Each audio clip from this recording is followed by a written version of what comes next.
Hi, ఎలా ఉన్నారు అందరూ? ఇవాల్టి వీడియోలో మీకు సింపుల్‌గా అసలు పెద్దగా ఐటెమ్స్ ఏమీ ఉండవు. ఇంట్లో ఉండే వాటితోనే చిన్న పునుగులనేవి ఈజీగా చేసుకునేటట్టు మీకు ఈ వీడియో డిజైన్ చేయడం అయితే జరిగింది. ఫ్రెండ్స్, చాలా టేస్టీగా ఉంటాయి. అయితే దీనికి ఒకే ఒక సీక్రెట్ ఉంటది. ఆ సీక్రెట్ ఈ వీడియోలో నేను మీకు చెప్తాను. క్రంచీగా వస్తాయి. ఇంకొక విషయం, ఈ పునుగులనేవి సులభంగా అయిపోతాయండి. అసలు టైమే పట్టదు. ఈజీగా అయిపోతాయి. బయట మొత్తం కూడా క్రంచీగా లోపల మొత్తం కూడా మెత్తగా వచ్చేటట్టు మీకు ఈ వీడియోలో నీట్‌గా ప్రతీది కూడా చెప్పడం అయితే జరిగింది. చెప్పాను కదా! ఒకే ఒక్క సీక్రెట్ ఉంటది. ఆ సీక్రెట్ వీడియోలో చెప్తాను. ఈ పునుగుల్లోకి నేను చేసుకున్న చట్నీ వచ్చేసి వామ్ ఆకు పచ్చడండి. అర్థమైందా? వామాకు పచ్చడి. ఇది కొంచెం డిఫరెంట్‌గా ఉంటది.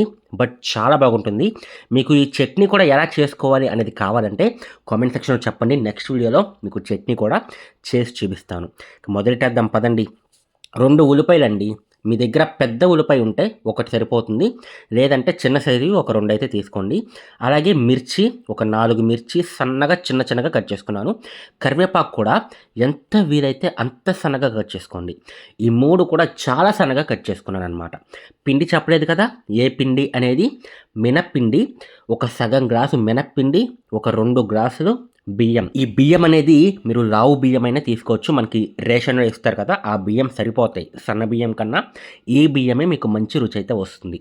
అయితే ఈ 2 గ్లాసుల బియ్యం అనేది నైట్ మొత్తం నానపెట్టేయండి. ఈ సగం గ్లాస్ మినప్పప్పు కూడా నైట్ మొత్తం నానపెట్టేసి మార్నింగ్ మిక్సీ పట్టేసుకోండి. మెత్తగా పట్టేయండి.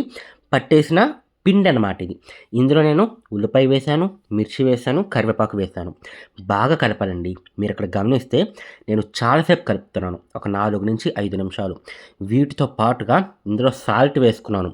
ఒక 2 స్పూన్స్ సరిపడా సాల్ట్ వేసుకోండి. టేస్ట్ చూసుకోండి మీకు తగ్గట్టు. దీనితో పాటుగా లాస్ట్ ఐటెమ్ ఇందులో మనం వేయాల్సింది వంట సోడా అండి. సోడా ఎందుకంటే వేసేది, సోడా వేయటం వల్ల మనకి మెత్తగా వస్తాయన్నమాట. జస్ట్ చిటికెడు ఒక స్పూన్‌లో ఒక 10% వేయండి సరిపోతుంది. అంటే కొంచెమే, ఎక్కువ అక్కర్లేదు. అంతే అండి, మన పిండి అనేది ప్రిపేర్ చేయడం అయితే అయిపోయింది. సీక్రెట్ టిప్ అని చెప్పా కదా! ఏమీ లేదు. పిండి చాలా సేపు కలపండి. ఒక 6-7 నిమిషాలు నిదానంగా కలపండి. ఎంత బాగా కలిపితే అంత మెత్తగా వస్తాయన్నమాట మనకి పునుగులనేవి. ఇంకొక టిప్ ఏంటంటే, ఈ పునుగులు ఏవైతే వేగుతున్నాయో ఇవి ఒక 6-7 నిమిషాలు వేగనివ్వాలి. పునుగనేది ఎర్రగా అయిపోవాలండి. నేనిక్కడ 2 వాయిలైతే వేశాను. ఈ రెండో వాయ ఏదైతే ఉందో వేసినప్పుడు ఫస్ట్ వాయి ఉంటది కదా! అది కూడా కలిపేశాననమాట. ఇంకా క్లియర్‌గా చెప్తాను చూడండి. ఇక్కడ చూస్తే నాకు ఎర్రగా అయిపోయినాయి కదా! ఇప్పుడు మీకు చూపిస్తుంది నేను రెండోసారి వేసింది. ఫస్ట్ సారి వేసిన పునుగులు ఏవైతే ఉన్నాయో ఎర్రగా అయిపోయిన తర్వాత తీసేసాను. తీసేసి పక్కన పెట్టుకొని ఈ రెండోసారి వేసాం కదా! ఇవి కూడా ఎర్రగా అయిన తర్వాత ఇందులో ఫస్ట్ సారి వేసినవి ఏవైతే ఉన్నాయో అవి కూడా ఇందులో కలిపేసాననమాట. అర్థమైందా? కలిపేసి ఇది ఇంకా ఫైనల్ అవుట్‌పుట్ మనకి. ఈ విధంగా 2 సార్లు వేపటం వల్ల ఏంటి అంటే యూజ్ అనేది, మనకి పునుగనేది చాలా క్రంచీగా వస్తుంది. లోపల వరకు వేగుతుంది.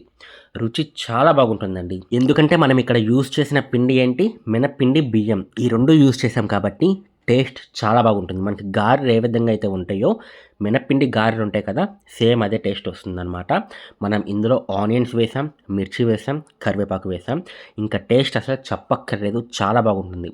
వీలుంటే ఆనియన్స్ కొంచెం ఎక్కువ వేసుకోండి. రుచి అద్దిరిపోతుంది. ఏంటి మరి, ట్రై చేస్తారా?